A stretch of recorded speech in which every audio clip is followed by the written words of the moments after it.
Buffalo in the spring of 1836 was a city floating on a sea of optimism. For within a little over a decade, she had, as if by magic, transformed herself from a frontier village to a modern city. New brick buildings lined Main Street. Each year saw larger and more elegant steamboats in our harbor, and the Erie Canal brought an ever-increasing flood of immigrants to Buffalo's doorstep.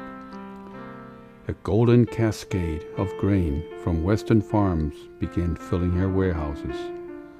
Thus wealth poured in from both the east and from the west. Land speculation sent property values skyward as paper fortunes were created in a real estate bubble. Great expectations were in the air. You could breathe deep and believe all was possible. So began the year 1836, in total optimism. But it would not last. If Buffalo was transformed by magic, then Benjamin Rathbun was the wizard. Rathbun was a far-sighted entrepreneur, yet his beginning was humble. With hardly a penny to his name, he leased the Eagle Tavern on Main Street in 1819. And with astute business sense, he prospered and turned one success into many. He became a builder and erected most of the brick buildings in the city. He operated stagecoach lines, canal boat lines, streetcars, factories, stone quarries, banks, stores, hotels, in one vast enterprise. He was a formidable man. Buffalo Harbor was in transition.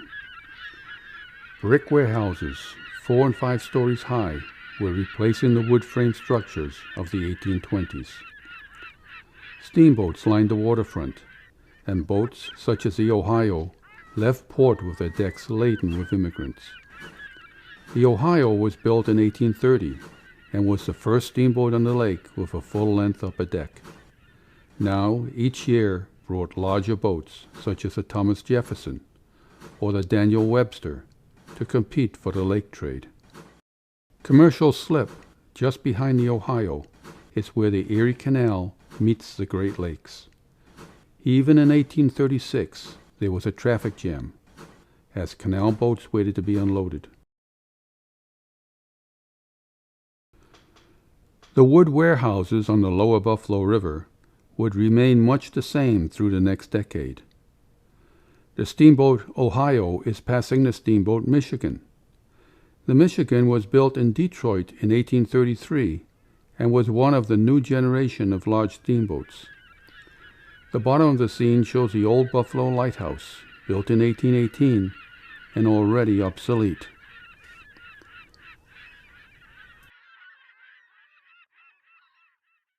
At the end of the breakwall stands the new lighthouse.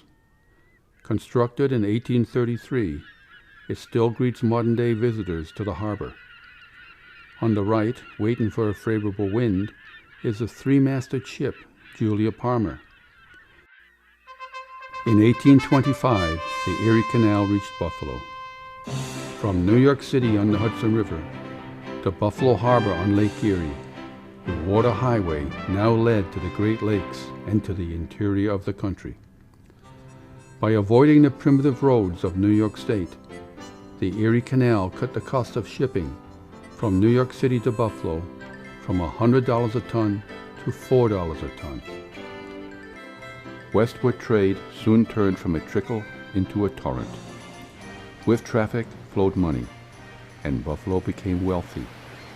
The harbor grew, new ships were built, and business prospects were boundless.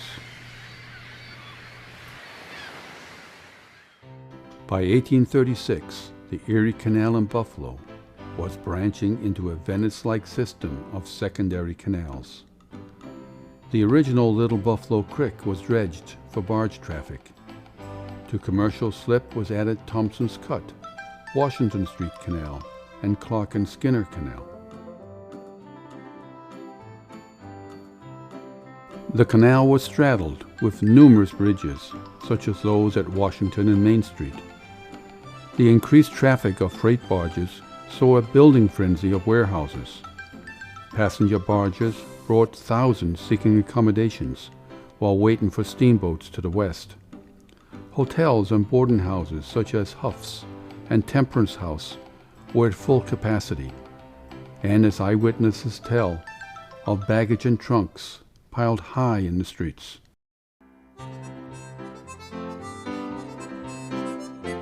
The canal lock at Erie Street was the gateway to Buffalo Harbor. At this time, the area around Canal Street was a desired residential neighborhood. However, by the 1850s, these streets would be notorious for crime and villainy. The Buffalo and Niagara Railroad was another Rathbun project. Starting in 1835, Rathbun built the roadbed, bridges, and cars for the train.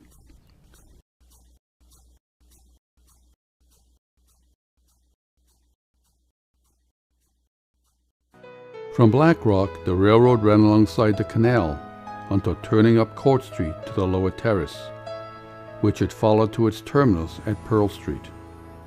For Buffalonians, the railroad was a source of great pride. Its presence was proof that the city was as modern as anything back east.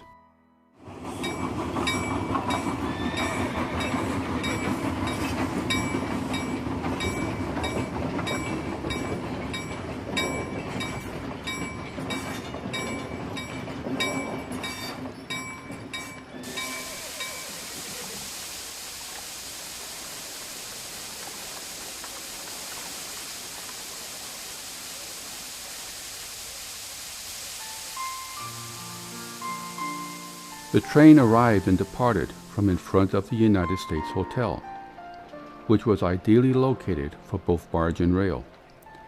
The Triangle building is the Niagara Hotel, which also housed a theater, and just above it is the Market House. All of these buildings were built by Rathbun. The lower levels of the Market House was dedicated to a public market, while the second floor was the City of Buffalo's council chamber. On the roof was a bell for calling the citizens to fires. The cluster of wood buildings was noted for stores which offered bargain price goods.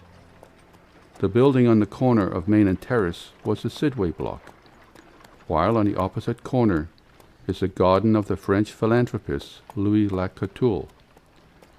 At the end of the terrace is the Mansion House, one of Buffalo's finest hotels and a landmark through many decades to come.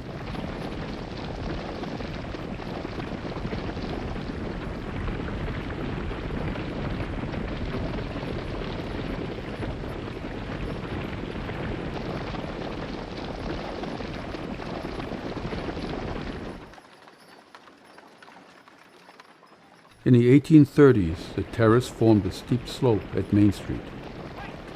In winter, it was known for good sledding by the children of the town. However, years of street grading have reduced the slope so that today it's hard to see any evidence of it at all. Churches such as St. Paul's Episcopal, known at the time as Old Blue, and the Old First Presbyterian were the first large churches in the city. They were located at the confluence of Main, Church, Niagara, and Erie Streets. The empty block is the site for Rathbun's Buffalo Exchange Building. The Exchange Building epitomized the unquenchable optimism in Buffalo at this time.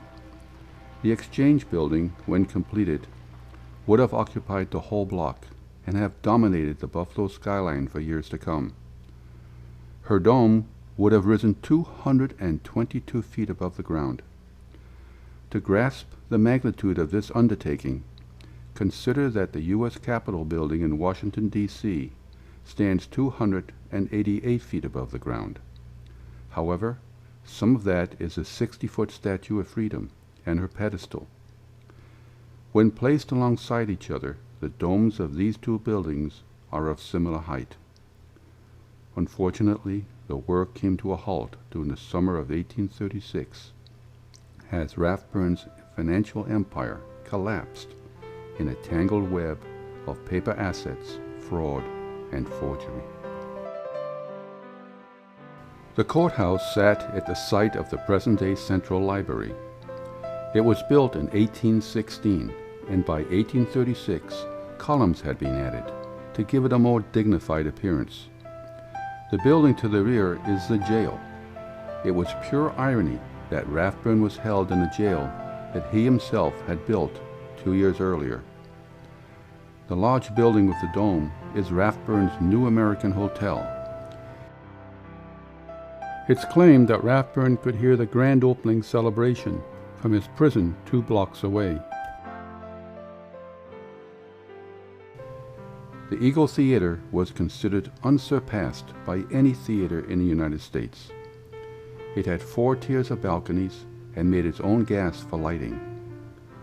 The Darrow Block was a good example of Buffalo's high-end apartment buildings.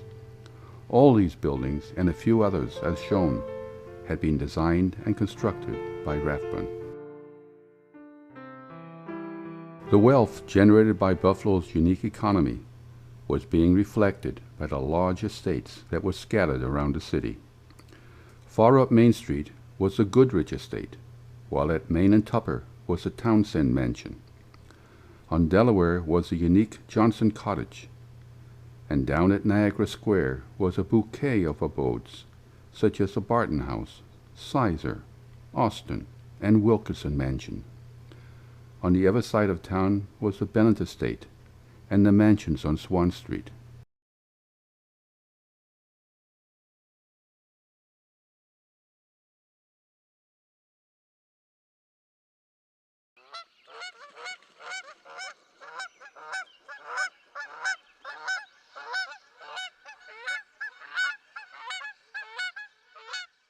Buffalo in the spring of 1836 basked in the sunshine of total optimism.